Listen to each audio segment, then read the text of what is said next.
El Imperio Romano fue uno de los más ricos de todo el mundo durante su existencia.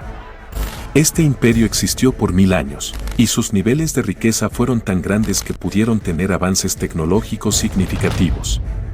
En tu día a día utilizas cosas que fueron inventadas por los romanos, como el calendario juliano, el concreto, las carreteras, los acueductos e incluso los periódicos.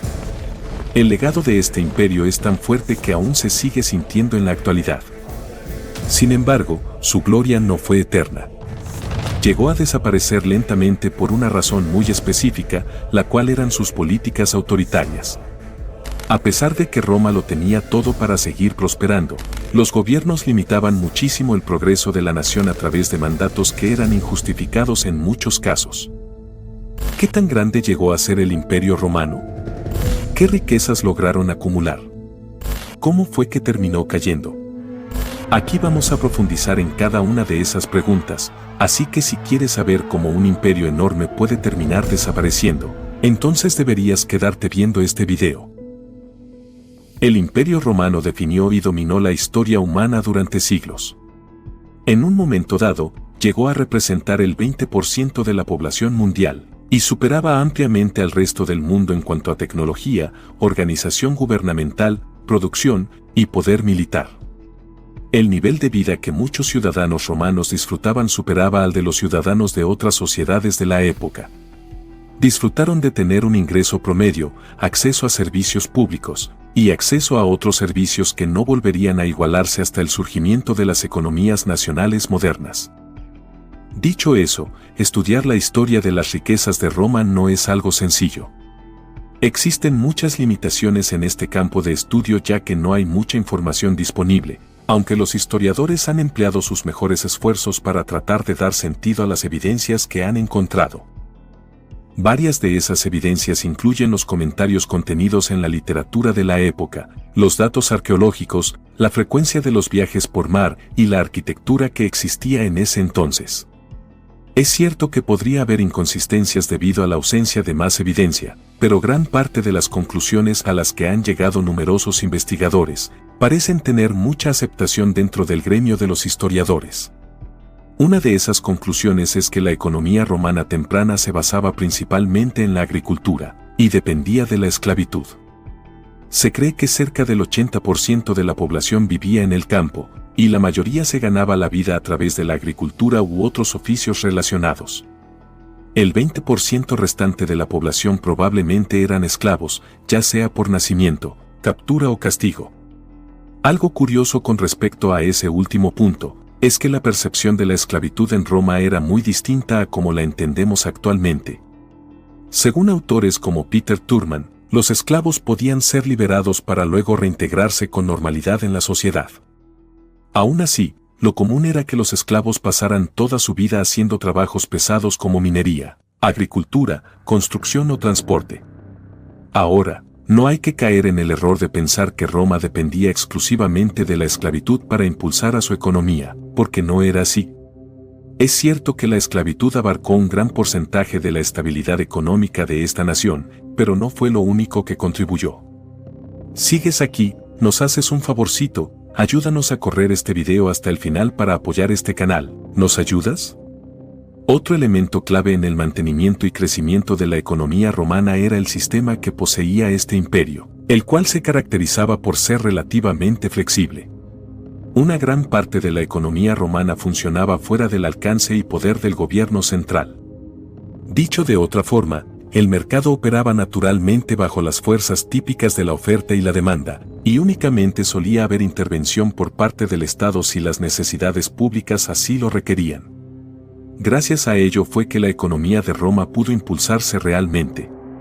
De hecho, el imperio tuvo un desarrollo tan bueno a lo largo del primer y segundo siglo, que algunas de sus regiones estaban especializándose en ciertas industrias. La complejidad del mercado logró aumentar la eficiencia, productividad y calidad de vida del pueblo. Además de la actividad comercial, el Imperio Romano también contaba con un sector bancario y financiero muy sofisticado, junto a una moneda bastante estable. Era muy común ver a los romanos participando en el préstamo de dinero para múltiples fines, ya sean de consumo o de producción. Las tasas de interés para esos préstamos normalmente eran del 1% al mes, aunque era posible encontrar algunas tarifas distintas. Sin embargo, la frecuencia con la que se usaban esas tasas hace que algunos historiadores teoricen que el mercado de los préstamos no era tan libre como se podría llegar a pensar. Aún así, eso no quita el hecho de que el Imperio Romano fue uno de los puntos de inicio para la actividad financiera compleja. Dicho eso, tenemos que recordar que una buena porción de la riqueza y prosperidad general de Roma fue resultado de la guerra, conquista y saqueo de las poblaciones cercanas en el norte de África, Medio Oriente y Germania. Por eso es que el Imperio Romano sentía una enorme presión financiera cada vez que las guerras se volvían más costosas y menos lucrativas. A pesar de eso, hubo un periodo de tiempo que los historiadores denominaron paz romana. Duró aproximadamente 200 años, yendo desde el reinado de Augusto en el año 27 a.C. hasta el de Marco Aurelio en el año 161 después de Cristo. Durante ese largo periodo de tiempo, Roma experimentó una estabilidad y tranquilidad jamás antes vistas, cosa que contribuyó en gran medida a la expansión del comercio y a la generación de riqueza en la región. Algunos autores sugieren que pudieron generar un PIB equivalente a 20.000 millones de sestercios, la que era la moneda oficial de Roma en aquel entonces. Eso vendrían a ser entre 50 a 90.000 millones de dólares estadounidenses en la actualidad, así que la nación romana probablemente se hubiese ubicado como la número 66 en términos de riqueza global. Algo interesante es que algunos investigadores, como Chidel y Friesen, sugieren que solo el 5% del PIB era grabado o tomado como impuesto por el Estado romano, y que solo el 1.5% de los hogares más ricos aportaban algo para ese pequeño volumen de ingresos. En comparación con los estándares modernos, ese es un nivel bastante bajo. El resto de la población era la que brindaba los mayores aportes en este aspecto, lo cual es curioso cuando tomamos en cuenta que muchas de estas personas estaban ligeramente por encima del nivel de subsistencia. De hecho, se estimaba que alrededor del 90% de la población estaba cerca de la indigencia, mientras que un 3% acaparaba gran parte de las riquezas de la nación. El otro 7% restante se consideraban como hogares de clase media, así que tampoco sería correcto decir que toda la población romana estaba en la pobreza. Hay algunos autores que incluso sostienen que la clase media podría haber ascendido hasta el 20% de la población total. Además, también es importante tener en cuenta el poder adquisitivo de la época. Hay estudios estadísticos que profundizan en esa misma idea, en especial aquellos que usan algo llamado el coeficiente de Gini. Esta se trata de una medida usada para determinar los niveles de desigualdad de ingresos en un país. Los estudios que han usado esta técnica han determinado que los niveles de desigualdad no eran tan grandes como normalmente se suele pensar, aunque ciertamente podían llegar a variar dependiendo de la temporada. No obstante, lograron mantenerse relativamente equilibrados durante largos periodos de tiempo. Otro aspecto interesante en este sentido es que la riqueza combinada de la clase media era comparable a la de las élites. Eso es algo de lo que se dieron cuenta los investigadores, cuando notaron que las demandas de la economía fueron impulsadas en gran medida por los mercados no elitistas, lo que significa que el comercio cotidiano fue lo que realmente fortaleció la economía romana. Ahora bien, ¿recuerdas lo que mencionábamos acerca de que una parte de la economía romana se movía gracias a las conquistas? Bueno, para el año 43 después de Cristo, el emperador Claudio había conquistado completamente la parte sur de Gran Bretaña, pero Escocia había logrado mantenerse libre del dominio romano. Más adelante, en el año 85 después de Cristo, los romanos estaban renunciando a la idea de conquistar esas tierras, así que, en vez de seguir intentándolo, comenzaron a construir fuertes a lo largo de esta frontera. Uno de esos tantos fuertes fue Vindolanda, el cual se convirtió más adelante en parte del Muro de Adriano. Además de eso, el senador Tiberio Julio Cándido recibió una carta de su amigo Octavio en el año 103 después de Cristo, la cual parecía hablar de asuntos comerciales. Más específicamente, detallaba que en los lugares más lejanos del imperio había servicios financieros, carreteras bien cuidadas y un sistema de impuestos que abastecía el salario de Cándido. La carta en sí misma era una señal de que estos hombres sabían leer y escribir, y también podían contar con un servicio postal. Puede que te estés preguntando, cómo se relacionan estas cosas entre sí. Bueno, cada una de ellas demuestran lo poderosa que era la economía romana en aquel entonces. Es más, a pesar de que consideraríamos a Roma como un lugar políticamente inestable si lo comparamos con las sociedades actuales, en realidad se trataba de un lugar muy avanzado para ese momento. Solo China y algunos imperios de Medio Oriente lograban estar a la altura del éxito económico romano. Un buen ejemplo de eso es la Inglaterra romana, la cual llegó a disfrutar de una economía vibrante que incluía centros urbanos, carreteras pavimentadas, casas de baño, e incluso un sector de fabricación en masa dedicado a la producción de cerámica. Pero la caída del Imperio Romano cambiaría las cosas. Cuando desapareció por completo de las Islas Británicas, la calidad de vida de los romanos no llegó a ser tan buena hasta la llegada del siglo XVII. Se cree que aproximadamente el 30% de la población vivía en centros urbanos dentro de Italia, durante las últimas etapas del imperio, mientras que un 10% vivía en ciudades de otras regiones. Algo que explica esa diferencia es que las élites forzaban a los ciudadanos menos afortunados a vivir dentro de los distritos residenciales sobrepoblados. Y claro, como es de esperarse, existió una desigualdad bastante notable en cuanto a los niveles de ingresos durante esta época. Aún así, muchos historiadores concordaban con que la calidad de vida seguía siendo bastante decente en comparación a otros lugares.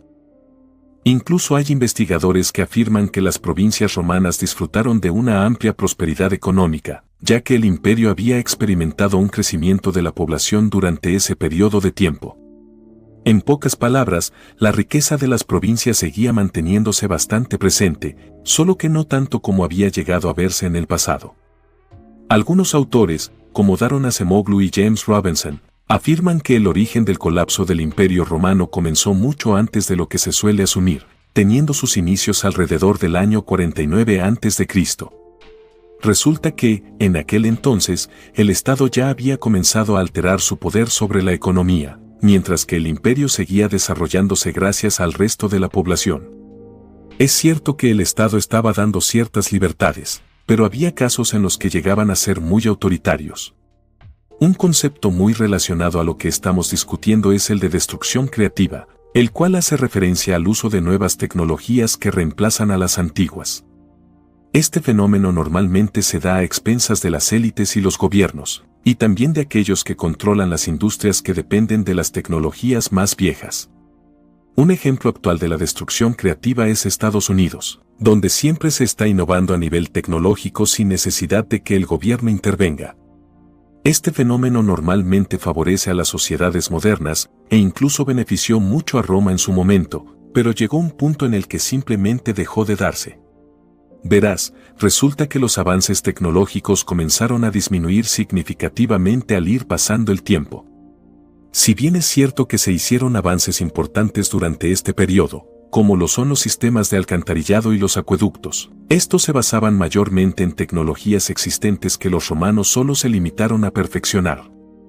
Eso representaba un problema, porque ya no había cosas que llegasen a revolucionar realmente a la economía romana.